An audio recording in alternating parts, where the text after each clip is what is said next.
Up next, we have Public Advocate of the City of New York, Bill de Blasio.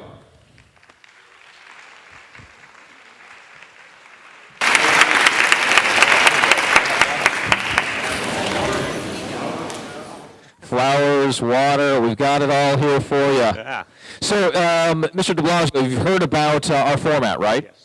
Okay, great. So we'll get straight to it. All the questions that I'll be asking were put together by the coalition, and I'll do my best to address them appropriately. And we'll start again with your 2-minute opening statement. Then we'll move into the 4 questions, and then if we have time, we'll get into some other questions from some of the crowd here. So please. Thank you, Richard. Thank you to the coalition and everyone who's here tonight.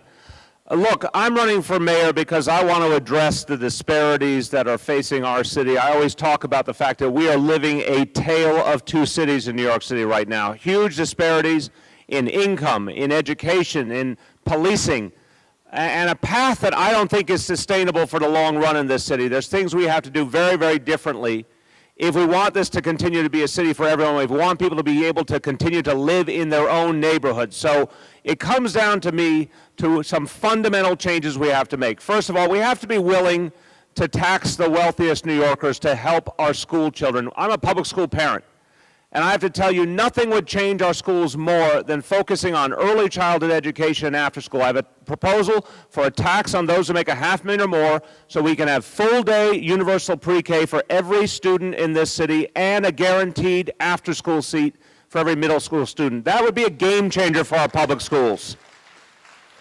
And if we want to create real jobs, real opportunities, we have to stop the incredibly punitive policies towards the small business community, particularly in outer boroughs, particularly in immigrant communities that the current administration has undertaken. We have to help small businesses to grow because they are the job creation engine. We also have to use tools of economic justice like paid sick days and living wage legislation that we're not using sufficiently to reach people who need them, especially going through this tough time. And finally, look, we are a city that will rise or fall on immigrants. This is the ultimate city of immigrants. We not only have to fight for changes in Washington, that's crucial, but here in New York City we can do so much more. I have proposed just in the last week a series of changes, including a city-issued ID card for people who need it, a whole series of changes in how we treat immigrant communities so that we can fully integrate people, whether documented or undocumented, to give every opportunity to partake in our community. If we don't do that, we will no longer be the leaders that New York City is supposed to be on issues like immigration and social policy, and that we need to be again in this country. Thank you.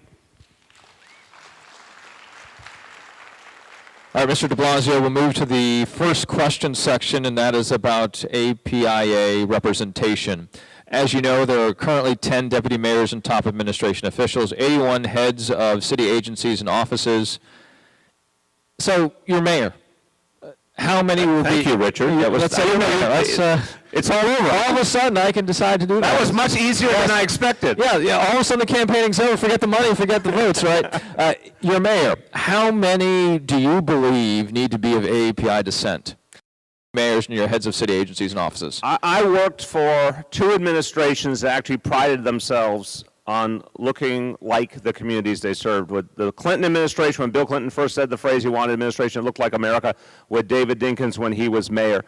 I think the goal is to be proportional to the size of the population. Obviously, the Asian American population in this city, the last estimates I have heard, pushing 15%. I like an administration that comes as close as possible, reflecting that kind of number. And look, here's the thing I've learned a long time ago in terms of staffing up an administration or any operation. There's plenty of talent. It's not a question of is there enough available talent in the Asian community to fill out 15% of the roles. I know from all my work across the city with government, nonprofit sector, academia, activist groups, there's plenty of talent. It's about a commitment that says if you have an administration that actually looks like the city, then everything else that we want to do to make sure city services reach people, to make sure there's fairness in funding of nonprofits, to make sure that we continue to build secondary leadership at the community level. It all stems from being willing to hire people at the top. So that's the goal I would set. What's the best way of reaching that talent you're talking about, as well as reaching AAPI voters that are considering this representation issue? We had a little Q&A earlier, and that was the question that was out there. Why isn't there more representation? How do you get there?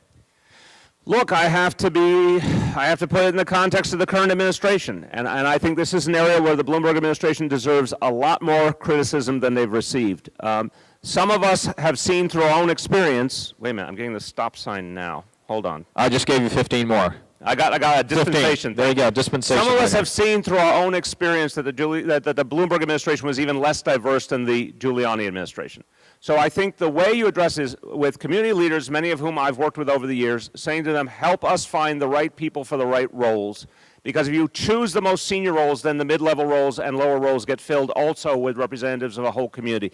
Again, I never doubt that the talent base is there. It is about bringing in leaders of the community to identify the right people for the right slots. 15 seconds, though. Shouldn't you just be selecting whoever's best, though, regardless of ethnic background? The point is you can get people that are great for a variety of roles and have diversity at the same time. There is a fallacy, in my view, that somehow there isn't a range of talent available in each and every community. So I argue, of course, we have high standards for the talent we need, high standards for the kind of specialization needed to take on any particular leadership role, but representation is also a profound value in government because it makes government serve communities more effectively.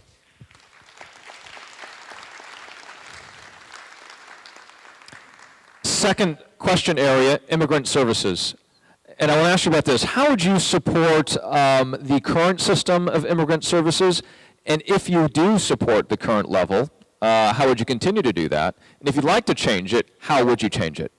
I think the big change that strikes, well, two changes. One, that the plan I put out this last week called for a series of changes in the city's approach to immigrant communities. Again, regardless of whether documented or undocumented individuals, in how we treat people, both in terms of identification. I think we need a state driver's license. I think we need a city ID card available to anyone who needs it. I think we need to make sure that in terms of our social services that we provide to people, we do not try to get money clawed back from people who appropriately took benefits from the city. And there's a city policy right now that actually penalizes people who legally get benefits. There's a series of changes we have to make to treat people more fairly. But I think the other piece is language access. When I was the chairman of the Social Services Committee in the City Council, we passed one of the first language access bills that says we need city services and city documents available in the major languages spoken in the city. It is an easy thing to do. It is a thing that makes a profound difference for people at the community level in terms of accessing services. And finally, on the small business front I mentioned earlier, small businesses are being taken advantage of. There are fines being applied to small businesses simply as a way of the city getting revenue, even though it hurts the businesses and hurts their ability to create jobs. And in many cases, the city is taking advantage of the fact that there is a language barrier. There's no reason we can't provide information on business rules and regulations in languages people speak so they can have an easier time following the rules and have less opportunity to be fined. We don't want to take money out of their pocket. We want to help their businesses to grow. 15 seconds follow-up. Driver's licenses, as you were just mentioning, for undocumented immigrants. Talk about that. I think right now we have a obvious contradiction running through our society. We have in this city as many as 500,000 people who happen not to be documented. That doesn't make them less New Yorkers. They contribute every single day to our society in so many ways. They're our neighbors, our coworkers. And yet, when it comes to driving, something people need often for their work or need for their families, we have a double standard. If you're undocumented, you can't get a driver's license. If you must drive, we're basically telling you go do it illegally, which isn't good and isn't safe for anyone. Let's acknowledge that we are a global city, an immigrant city, and get with the modern age. Colorado just passed a driver's license law. We are behind the state of Colorado. It's time for New York to catch up.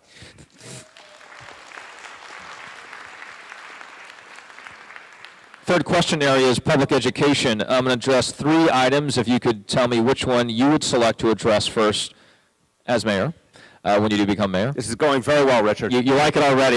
So these are the 3 issues. Bullying, lack of culturally sensitive support services, and third, the ability for parents, especially immigrant parents, to be able to engage with teachers and administrators because of language access. Yes. I care about all of them, but I want to focus on the third because my wife Charlene is here with us. We have been public school parents for 14 years, and we consider our role as parents the core of our lives, that this is the most important thing in our lives is how we bring up our children. And we have worked hard to develop relationships with principals, with teachers, to make sure we're doing everything we can for our kids. But the school system doesn't make it particularly easy. It is not a parent-centered school system, and a lot of Bloomberg policies have actually pushed parents away and made major decisions about our children's lives, even in our own schools, without consulting us. When you add language as a factor, it gets that much harder. Again, it's the same point I made earlier on language access. It is not hard to translate key documents. It is not hard to find people on the staff of any school or any school district who speak the languages that parents need. If we believe that parents are, this is what I believe, parents are the first and last teachers of our children. We are indispensable in the educational process, but the Department of Education treats us like a secondary part of that process. Language access helps to fix that, and we need that. We need people included. All right, thank you very much. Next question area is housing. There are lots of questions really about housing, all around affordable housing, for the elderly, self-sufficiency, 500,000 new residents coming into New York City. Good for the city in some ways, but on the flip side, supply-demand problem. How do you address that? First, I think it's a almost humorous reality in New York City that we say lightly we're going to add another 500,000 people and no one even blinks. But that's in fact what's projected right now. We're going to go up to 9 million people. I have proposed a plan which I think we desperately need. It's on my website, BillDeBlasio.com, a plan for 200,000 more units of affordable housing. And I say it as a matter of necessity. If we don't build affordable housing at that rate over the next decade, we will not be able to keep up with the needs of working class and middle class people. And what it will mean is people will literally not be able to live in their own neighborhood. This is a city that has always been based on a diversity of all people, real opportunity, real economic diversity, but that's starting to slip away in many areas. We have to build our way out of that problem with a much more steady supply of affordable housing. How? By demanding of developers affordable housing in a much more aggressive manner, what's called mandatory inclusionary zoning, which literally demands affordable housing be guaranteed in any major development, or the developer does not get the right to create the housing. Literally, the price of admission is more affordable housing.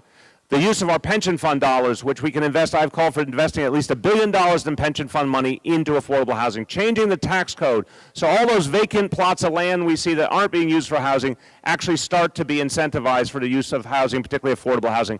And seniors deserve a very substantial proportion because so many seniors are being priced out of their own neighborhood. The only way we make the city affordable is with an aggressive program that changes the rules when it comes to the real estate development community, because where we are now is not sustainable for the long term.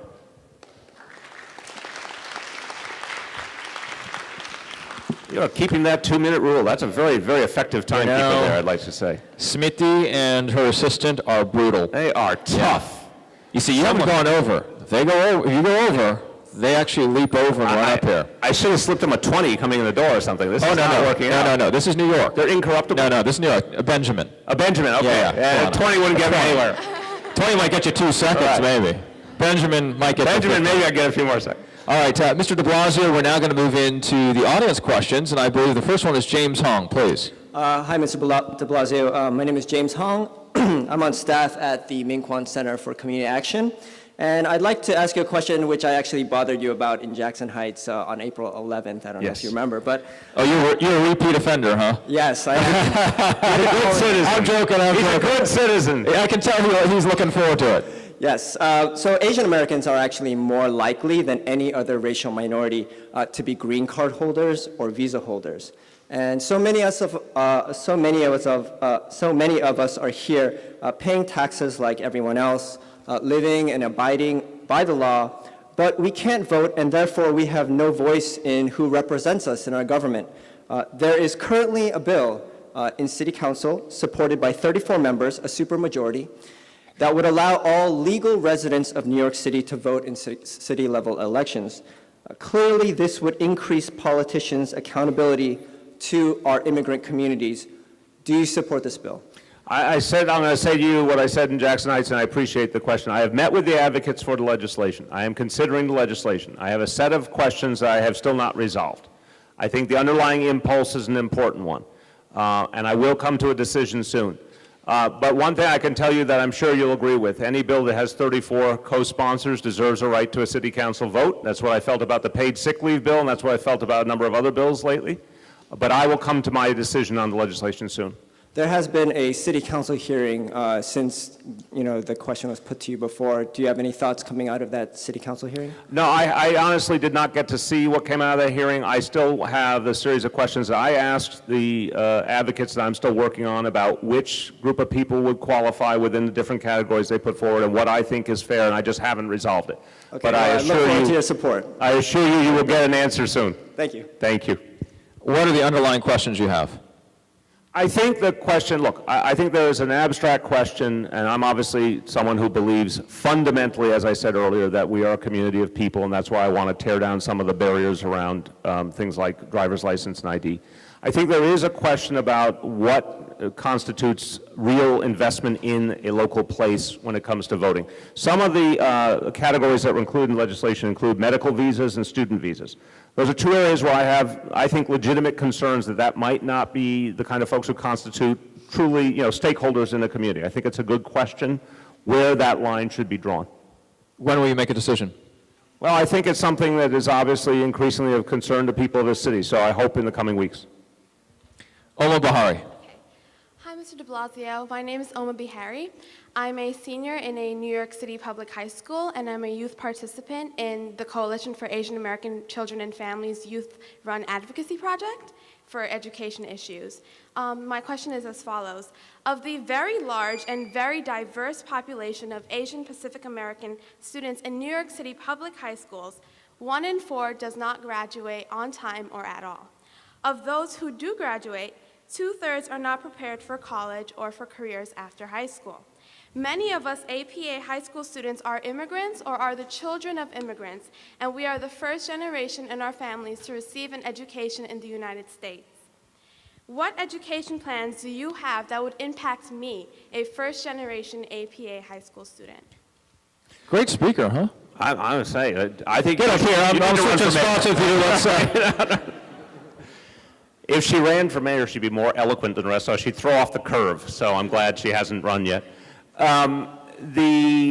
Look, I want to differentiate what I think we need to do that is a profound change in our education system, which I talked about earlier, the investments in early childhood education and after school. I think those are the real difference makers. And I think now, bluntly, in the absence of those, we're playing catch up on a lot of fronts. But for the current generation in school, I think some of the things we can do, for example, for a lot of our students, they want to pursue pathways to a career, in some cases going straight into work after high school, in other cases going first to 2 or 4 year college. But all of that would be improved by a curriculum more oriented to the modern economy and the needs of the workforce. I think our curriculum is very far off the mark.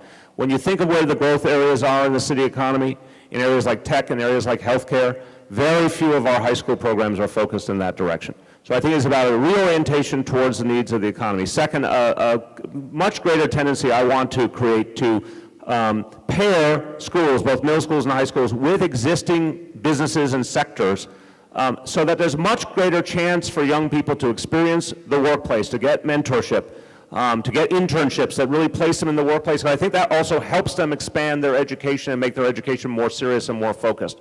I finally would say one of the things I hope to do with my after-school program is recognize that for a lot of students, what unleashes their potential is one particular moment or opportunity. It may be the arts, it may be athletics, it may be student government, but something, or creative writing, something that grabs their imagination and then informs all the rest of their education. I think a lot of that happens through after school, so that's a particular focus area I've always had, is to try and make sure that youth have that opportunity to find the thing that really motivates them. Okay, thank you. I just have a follow-up. Ooh, see? Look at this.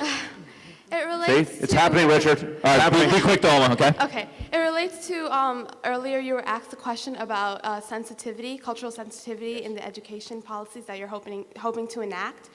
And for a lot of first-generation students from the APA community and also from the Latino community and the African-American community, we need to know that, the cultural nuances that impede our impede our access to higher education are going to be addressed in the high school system. So how are you going to address that?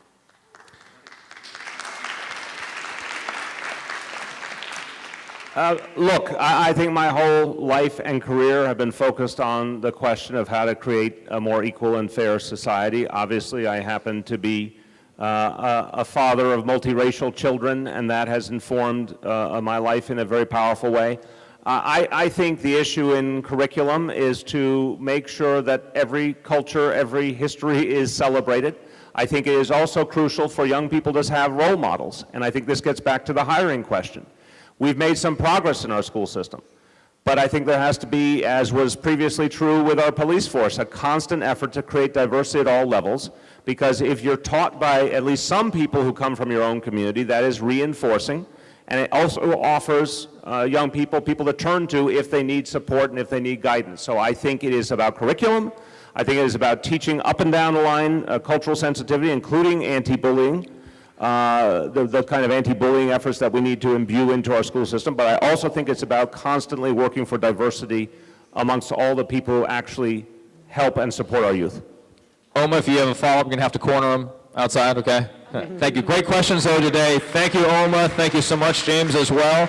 Mr. de Blasio, for having fun with them as well along the way. And now the closing remarks, please. Thank you. Well, look, I want to thank again everyone for being here. I think there's a series of changes we have to make in this city. I think we can make them. You know, I have a strong critique of what I call the Tale of Two Cities, but I also have a host of changes that I think are available to us if we have the will to undertake them. This is an incredible year, 2013. It's a chance for us to decide what kind of city we want in the future. I believe if we aggressively use the tools at our disposal, if we're willing to tax the wealthiest New Yorkers, if we're willing to use things like paid sick day and living wage to even up the score, if we're willing to treat our small businesses differently, if we're ready to have diversity at all levels of government, these are the kinds of things that change our city profoundly. Again, if we're going to have a city for everyone, we're going to have to build that 200,000 units of affordable housing. You can't do any of that with business as usual. So what I ask as you assess the candidates, ask the question, who is ready to take on the powers that be and the traditions that are not serving us any longer? Who's ready to make profound changes and organize the coalition of people it will take to change this city? That is the only way it's going to happen. It's not going to happen with a candidate who says more of the same. You need candidates who have devoted their lives to fundamental changes, are ready to do something about it, and then you need a coalition of people to not just get them to office, but make sure these promises are kept. There has to be an accountability mechanism. And the kind of organizing that led to tonight's forum has to happen continuing into the new term of the next mayor. It is crucial to take the agenda and hold the candidate accountable to it. I believe that with your help, we can make these changes that will actually make this a sustainable city, a city that every kind of person can continue to live in and prosper in. But if we don't be surprised at all if it's an exclusive city, if it's a city where so many of us no longer can live in our neighborhoods. And that's something we should not let slip through our hands. Thank you so much. Mayor de Blasio, public advocate, thank you so much. It's good talking. Good to see you. Thank you.